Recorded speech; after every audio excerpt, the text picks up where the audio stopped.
మేషరాశి వారికి శ్రీ పరాభవనామ సంవత్సరంలో ఎలా ఉండబోతుందో ఈ వీడియోలో సవివరంగా సంపూర్ణంగా తెలుసుకుందాం.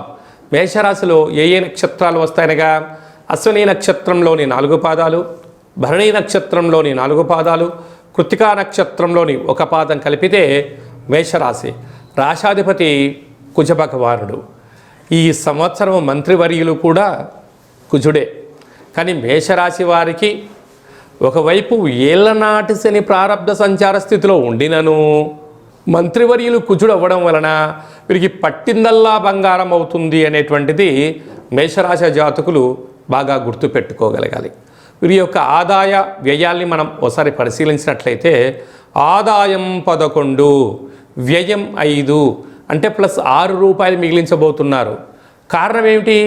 ఇప్పుడే శని భగవానుడు వీరికి ఏలనాటి శని ప్రారంభమైపోయి సంవత్సరం అవడం వలన ఏది సత్యము, ఏది అసత్యము, ఏది ధర్మము, ఏది అధర్మమో తెలుసుకొని నియమ నిష్టల ద్వారా, సత్ప్రవర్తన ద్వారా వీరికి ఈ సంవత్సరము అంతా ఐశ్వర్య భోగదాయకమే అని చెప్పి గమనించగలగాలి.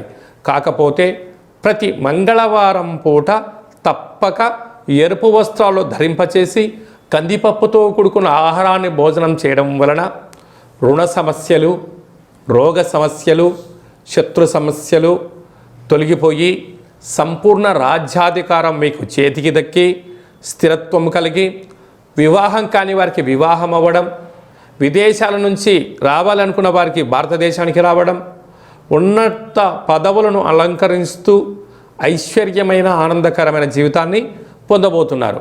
అలాగనే 2వ స్థానాధిపతి శుక్ర భగవానుడు అవ్వడం వలన, ఆయన సస్యాధిపతి అవ్వడం వలన నూతన వస్త్రాలు, బంగారు ఆభరణాలు, క్రయ విక్రయాలు యోగదాయకం.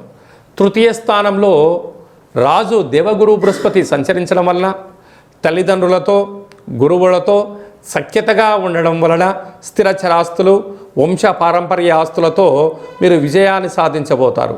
కాకపోతే అన్నదమ్ముళ్లతో, అక్కా చెల్లెలతో మీరు వీలైనంత వరకు ఆధ్యాత్మిక చింతన కలిగి ఉండి బంధుత్వాన్ని బంధుత్వంగానే ఉంచగలిగినట్లయితే ప్రేమ, ఆప్యాయత, అనురాగము, రాజసన్మానము, మీకు గజ సన్మానం జరిగేటువంటి అవకాశాలు ఉన్నాయి.